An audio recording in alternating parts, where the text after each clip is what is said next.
Ngaji. Belajar itu dalam hadis Rasulullah disebutkan minal mahdi ilal lahdi. Kewajiban belajar kita sebagai umat Islam itu adalah minal mahdi ilal lahdi. Sejak lahir seperti itu ain seperti Iro sama teman-temannya itu Setika dan kawan-kawannya itu masih sejak kecil sudah kewajiban. Karena yang kecil itu belum ngerti kewajiban, maka kewajibannya itu dibebankan pada orang tuanya atau walinya. Nah, jadi bapak-bapak dan ibu itu tidak salah kalau ibu-ibu ngajak putra-putrinya kecil-kecil kayak gini diajak ke pengajian, tidak salah ya. Tetapi perlu diniati. Nah, itu yang mungkin seringnya kita tidak niat. Jadi perlu diniati, ngajak anak-anak kita ke pengajian itu diniati belajar. Karena kewajiban belajar tadi dari minal mahdi, dari sejak lahir, ilal lahdi, sampai ke liang lahat, artinya sampai mati. Kalau anak kecil tadi karena belum mukallaf, belum punya pikiran, maka kewajibannya itu nempel pada orang tuanya, bapak dan ibunya atau walinya. Sementara kalau kita semua yang sudah dewasa, sudah mukallaf, maka kewajiban itu ada pada diri kita masing-masing. Untuk itu dalam rangka thalabul ilmi sebagaimana disebutkan dalam hadis tadi, maka perlu kita niat untuk belajar.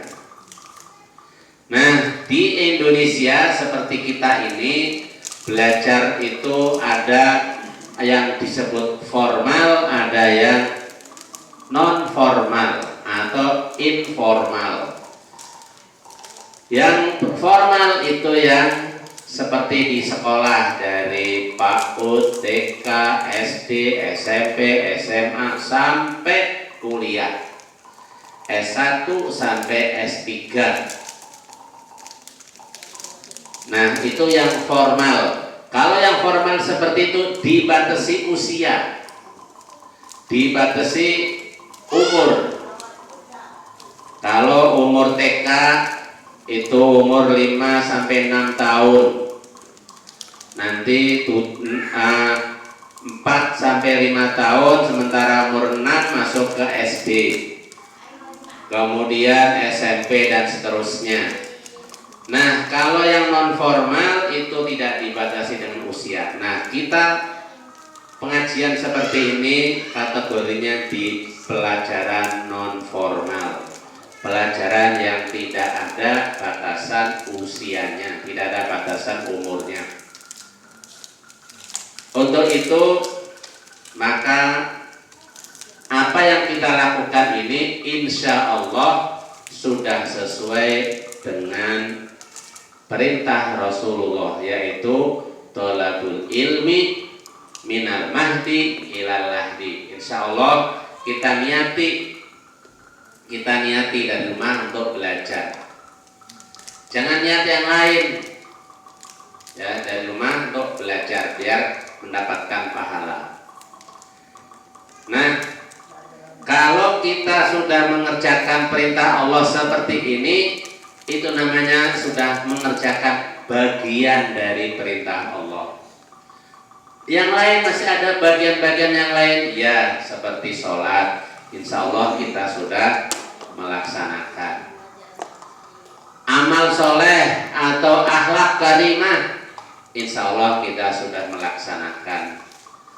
Kalau ketemu assalamualaikum, kemudian kalau ngomong tidak bentak-bentak, tidak nyakiti orang Nah itu insya Allah sudah kategori akhlak karimah. Nah, kemudian semua itu perlu kita niati. Karena kalau niati berarti itu kategorinya usaha orang yang normal, orang yang sadar. Kalau tidak diniati itu seperti perbuatannya orang yang tidak sadar. Orang yang tidak sadar itu tahu-tahu pokoknya jadi kalau nggak sadar tahu-tahu berbuat sesuatu nggak sadar. Atau bisa dikategorikan kalau nggak sadar itu bagian dari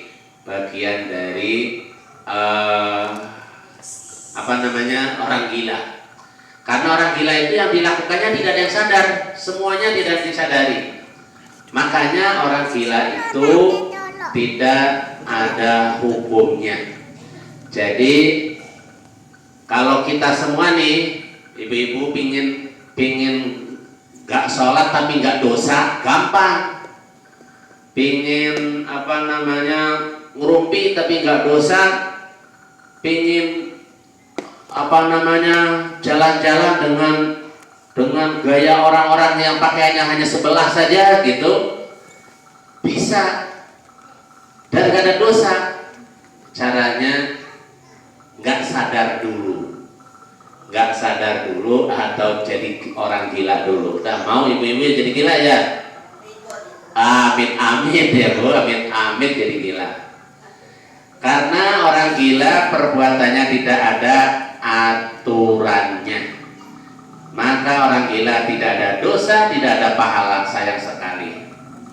Nah, untuk itu karena kita semua insya Allah ini orang yang sehat, bukan gila, maka perbuatan kita harus dilakukan dengan sadar. Bukti bahwa itu sadar dengan diniati. Nah, begitu ibu-ibu ya, dengan diniati. Ibu-ibu yang setiap hari masak juga kan, masak itu pekerjaan ibu-ibu tiap hari, masak, nyuci, ngepel dan seterusnya. Tapi kalau ibu-ibu tidak diniati, maka itu menjadi perbuatan yang tidak sadar. Kalau tidak sadar, maka nanti pahalanya tidak ada. Nah, bagaimana kita dia sadar? Makanya ngaji, karena di pengajian itu ada ilmunya. Hadis yang pertama dulu hadis pertama disebutkan innamal a'malu binniyat. Nah, begitu. Bapak-bapak dan ibu sekalian, sekali lagi ini saya selalu mengingatkan untuk diniati. Perbuatan kita diniati dengan niat yang baik agar menjadi pahala. Kemudian alhamdulillah kita sudah sehat walafiat sampai hari ini. Mudah-mudahan sampai seterusnya.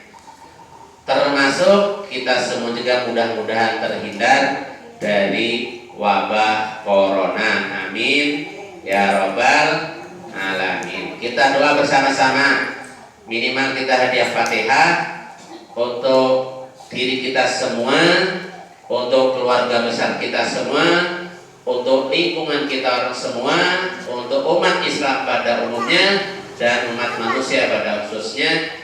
Mudah-mudahan oleh Allah dihindarkan dari wabah corona. Amin ya rabbal alamin. Al-Fatihah. A'udzubillahi minasyaitonir rajim. Bismillah. Alhamdulillahirabbil alamin arrahmanir rahim. Iyyaka na'budu wa iyyaka nasta'in. Ihdinas siratal mustaqim. Shiratal ladzina an'amta 'alaihim ghairil maghdubi 'alaihim waladdallin. Wabah corona ini ibu-ibu sekarang lagi mulai rame lagi ya, mulai rame lagi. Kita gak usah takut karena wabah corona juga makhluk Allah. Allah menciptakan makhluk tidak sia-sia. Artinya ada tujuannya. Dan yang kena juga Allah sudah menentukan. Kalau toh kemudian ada yang kena, gak usah merasa itu adalah aib, karena itu juga ketentuan Allah. Di dalam hadis yang keberapa itu kemarin disebutkan di awal-awal, yaitu tentang iman kepada Allah. Jadi gak usah takut. Kalau kita menghindari, memang itu secara ilmiahnya. Kita cuci tangan, kita pakai masker, kemudian kita menjaga jarak, ya kita ikuti itu ilmiahnya menurut dokternya. Tidak apa-apa, ya tidak apa-apa. Gak usah ketakutan, gak usah takut yang berlebihan, karena semuanya ini adalah makhluk Allah. Jangan karena istilah corona kemudian gak ke musola, gak jamaah, itu jangan. Karena takut musola kemudian takut corona kemudian gak ke pengajian, nah itu gak usah yang berlebihan. Kita serahkan semuanya pada Allah, kita tetap usaha. Nah, itu yang corona, mudah-mudahan sekali lagi kita dihindarkan dari wabah penyakit ini. Amin ya rabbal alamin. Shalawat serta salam mudah-mudahan senantiasa dilimpahkan kepada junjungan alam Nabi besar kita, Nabi Muhammad sallallahu alaihi wasallam. Kalau disebutkan nama Muhammad sallallahu alaihi wasallam, berarti kita sudah membaca sholawat. Kalau disebutkan nama Muhammad kemudian kita tidak membacakan sholawat, maka itu katanya termasuk orang yang paling pelit di dunia. Ya, orang yang paling pelit di dunia. Disebutkan nama Muhammad, kemudian tidak membacakan sholawat. Kalau kita sholawat sallallahu alaihi wasallam atau sallu alaihi dan seterusnya. Nah, sebelum kita lanjutkan pengajian kita baca sholawat dulu. Untuk kenapa kita baca sholawat? Karena agar kita semua mendapatkan syafaat Rasulullah sallallahu alaihi wasallam. Apa itu syafaat? Syafaat adalah pertolongan di hari kiamat. Untuk itu kita sholawatannya sholawat badar ya ibu ya, sholawat badriyah. Kalau kemarin kita pakai sholawatnya sholawat kafi, sudah pada hafal alhamdulillah. Kita sholawat badar, sholawat juga pada hafal ya, bersama-sama bu ya. Allahumma salli wa sallim wa barik alaihi.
Ilahi sallimil ummah minal afati wan niqmah wa min hammi wa min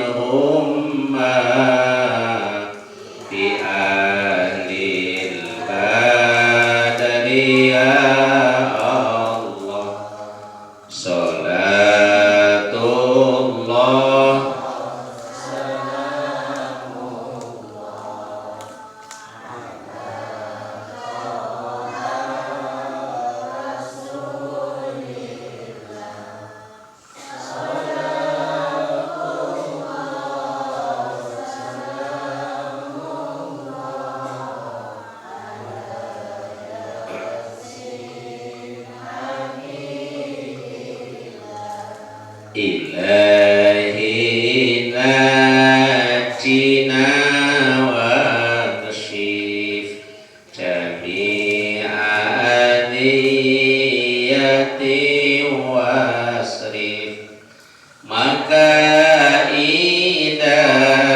العدا والطوف بأهل البدر يا الله صلاة الله سلام الله على طه رسول الله صلاة الله سلام الله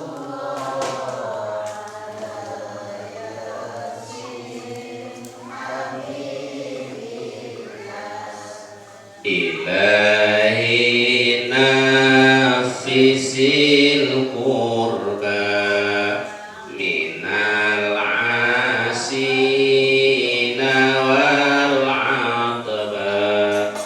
وكل بلية ووباء بأهل البدر يا الله صلاة الله سلام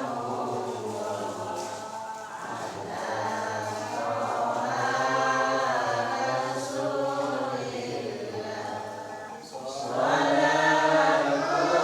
الله سلام الله على ياسين حبيب إلهي اغفر وأكرمنا بنيل مطالب منا ودفع مساءة عنا بأهل البدر يا الله صلاة الله سلام الله على طه رسول الله صلاة الله سلام الله